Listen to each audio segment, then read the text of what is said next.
The big idea for our program is that leadership is a moral craft. And so I hope our students assume that responsibility for the moral purpose of leading schools and caring for students.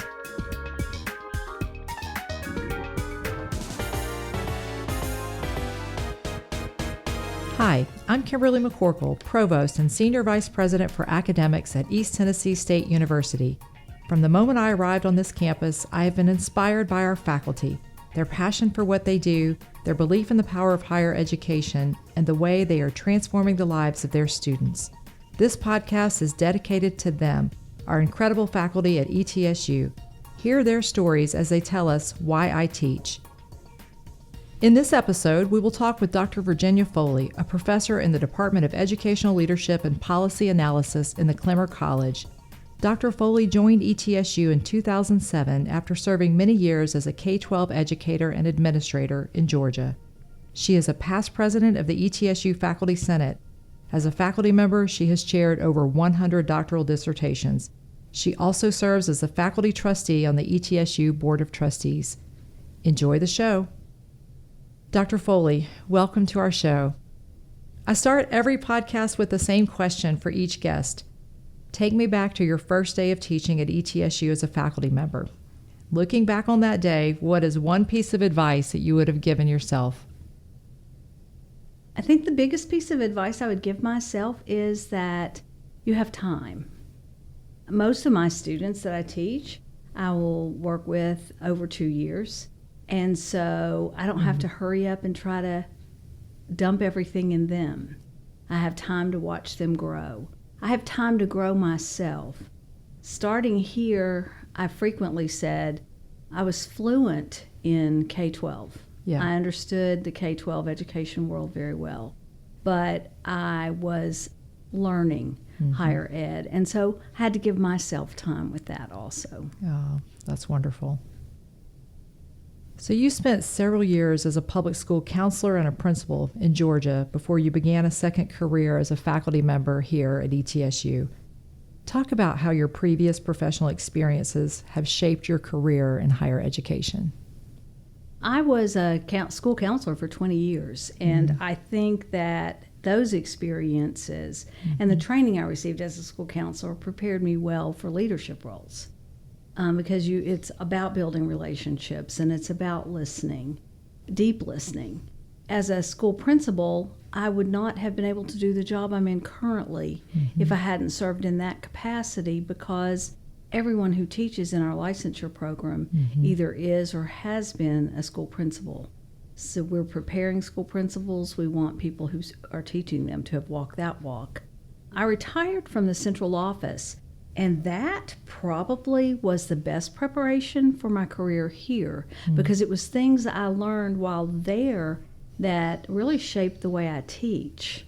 We were bringing some work into our district and training our teachers in understanding by design.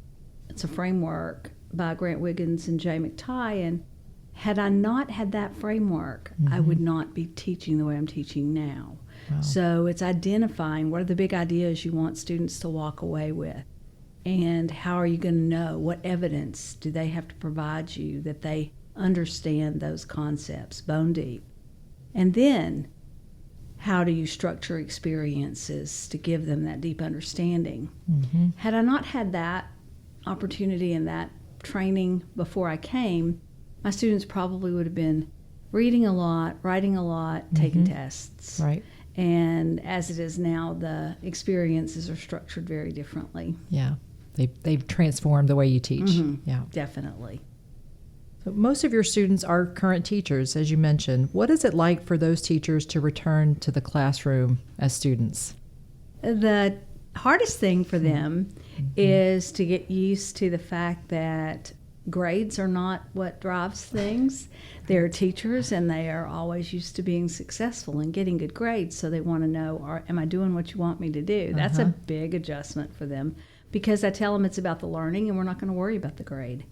And that if they do what they need to do and they're learning and they're giving me evidence of learning, they'll get the A that they want. But other than that, they get a lot of detailed feedback. And if they're not on track for that grade, then I'll let them know and let them know what they need to do to get the grade they want to get. So it's that huge adjustment. But it's also then writing your first paper again after you've been out of school for a while, and giving your first presentation to your peers after you've been out of school for a while. So there's some adjustment there, but we do a lot of developing and laughing, and we are all learning together. It's always interesting when professionals become students again. Right? Yeah. Because your students are working full-time, how do you structure your program? Is it online, in person, a mix of those? Ours is a mix of both. When I first came to ETSU, we were teaching nights. So I taught on Monday night from 4, it was supposed to be from 4 to 10. It was technically about 4:30 to 9:30 after they'd worked all day. And then I taught on Wednesday night, same time frame. After I'd been here a couple of years, we switched to Saturday classes. And so when we meet face-to-face, we meet on Saturdays from 9 till about 3:30. We go to lunch as a group, so we're eating together. Sometimes it's an extension of conversations that happen that morning. Sometimes it's just getting to know each other. Breaking bread is a great way of building relationships, and so that's how we structure our Saturday. An unintended benefit of the change to Saturday classes was that we didn't have to be regionally based anymore. We were using a cohort model, but people could come from everywhere. So we weren't driving to Morristown for a cohort and people coming from that area. In our first cohort on Saturdays, we did have people from Morristown, from Maryville, from Asheville, and then from our Tri-Cities area.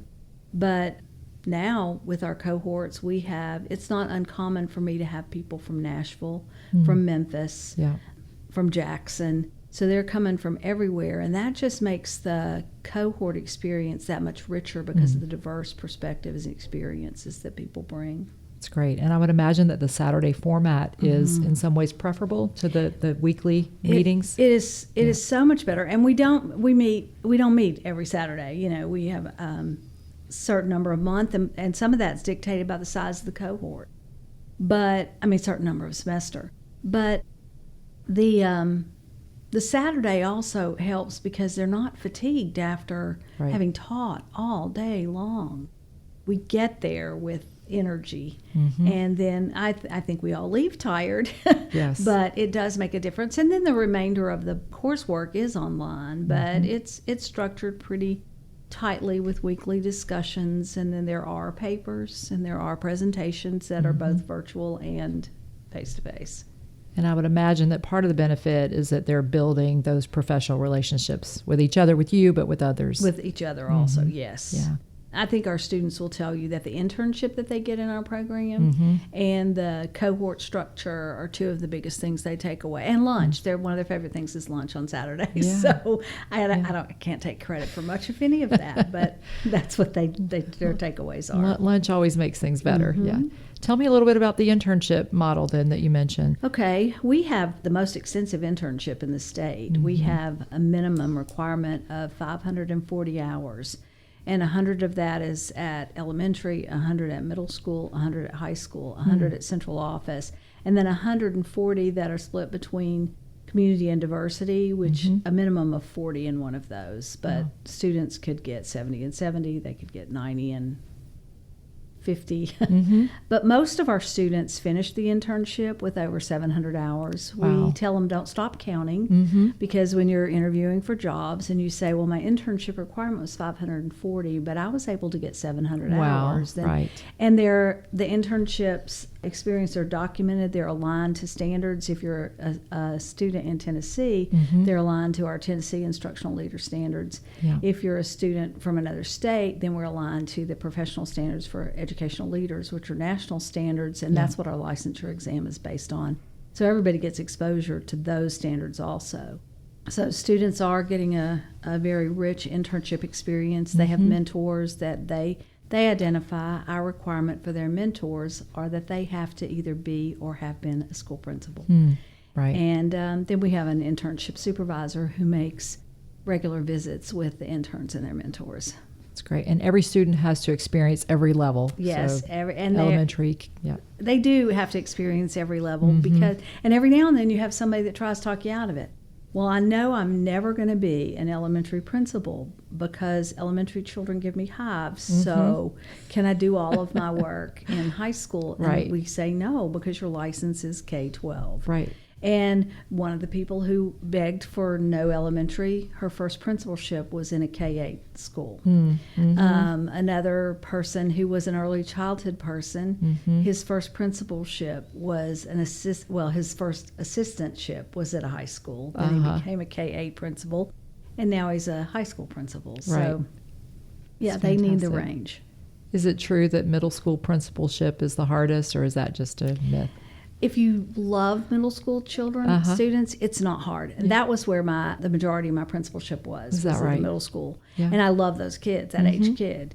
If you don't like them, it can be really hard because they are just all over the place. Yeah. One minute they're a kid, the next minute they think they're 28. Yeah. And they're trying on different identities. Yes. I mean, almost daily. Right. So it's just trying to figure out where they belong as they separate from family and form their own groups. Yes. And I think my counseling experience prepared me well for that principalship. It sounds like it. Yeah. Interesting time for development for kids at that age. Yeah. Yes. Yeah. So I noticed under your current research on your bio page that you noted that your research interests are everything that my dissertation students are currently researching.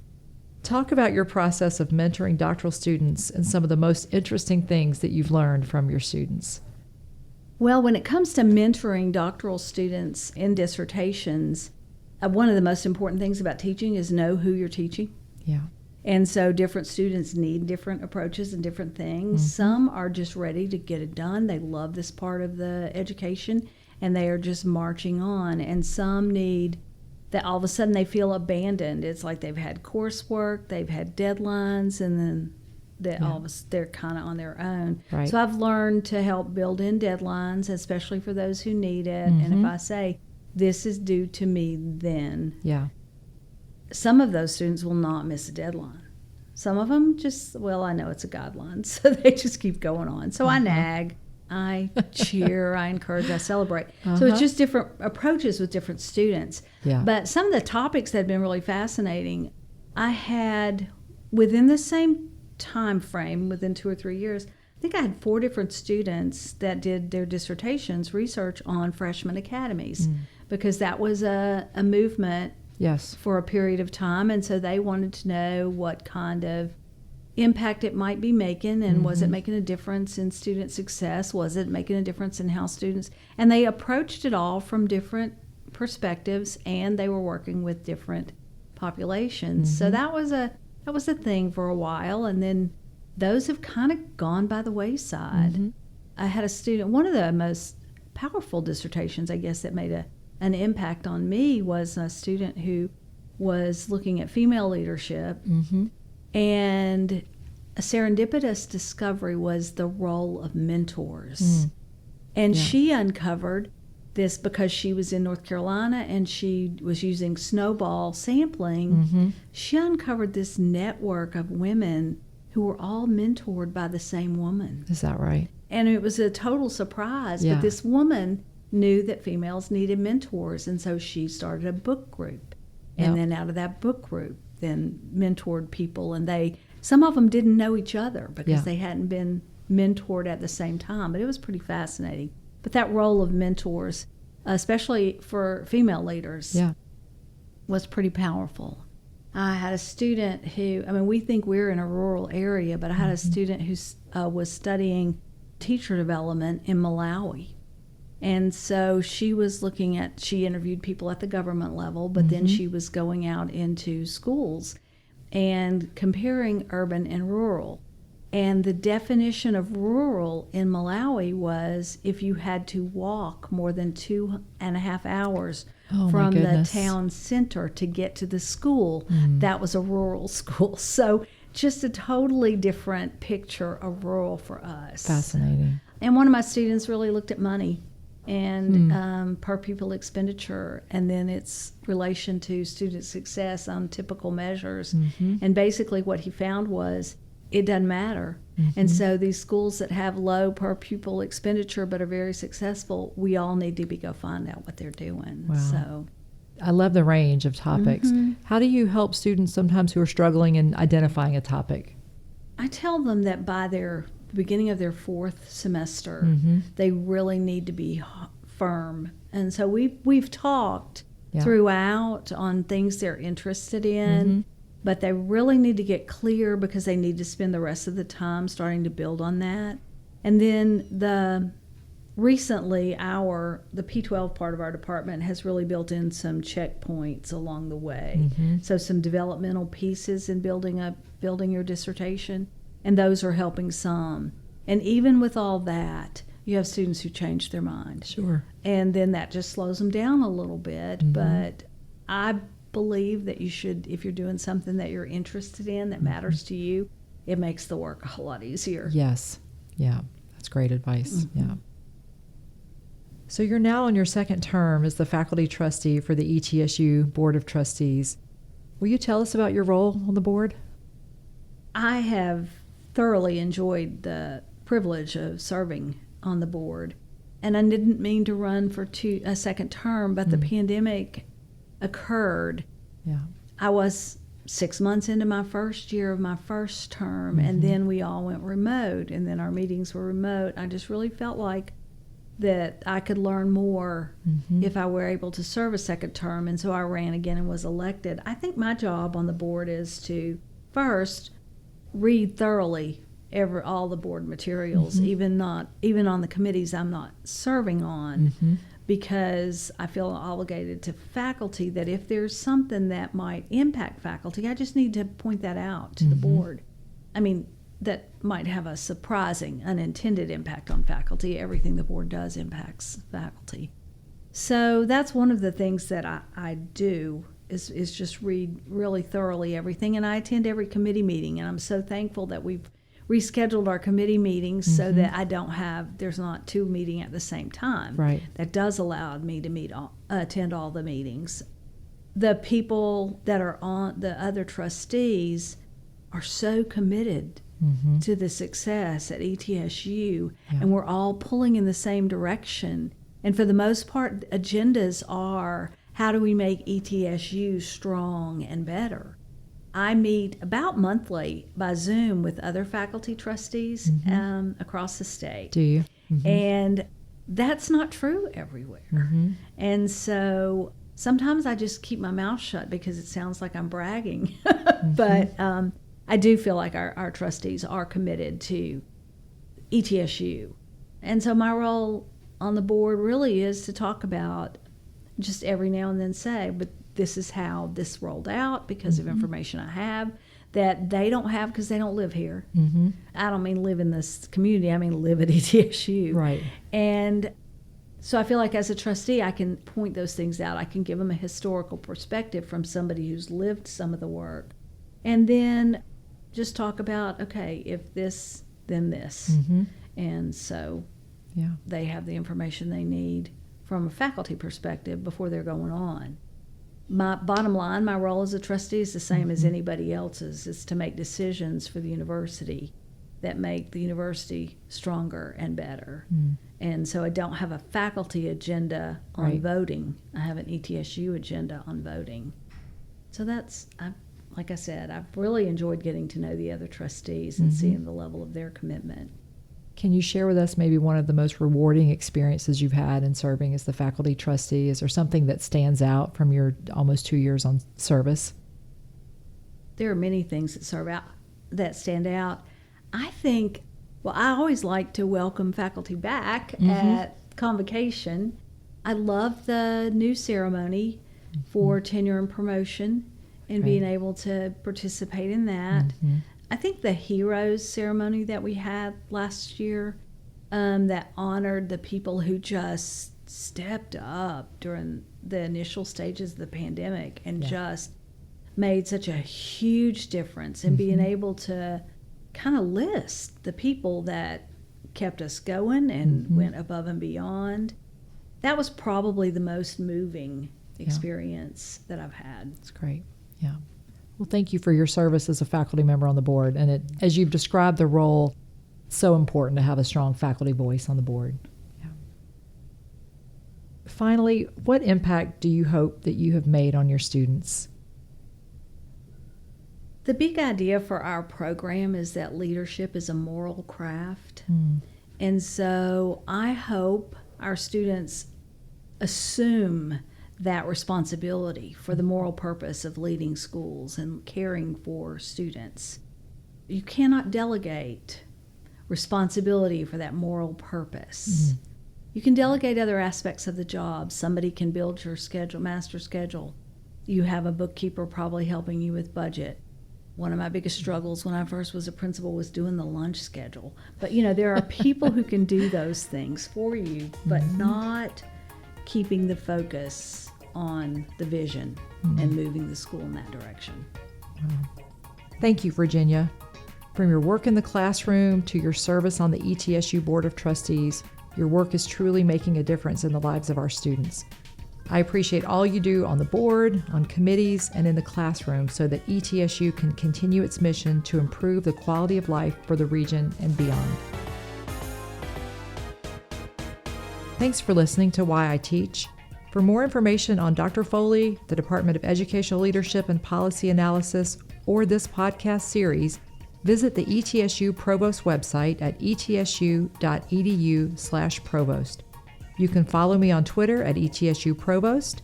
And if you enjoyed this episode, please take a moment to subscribe to Why I Teach wherever you listen to podcasts.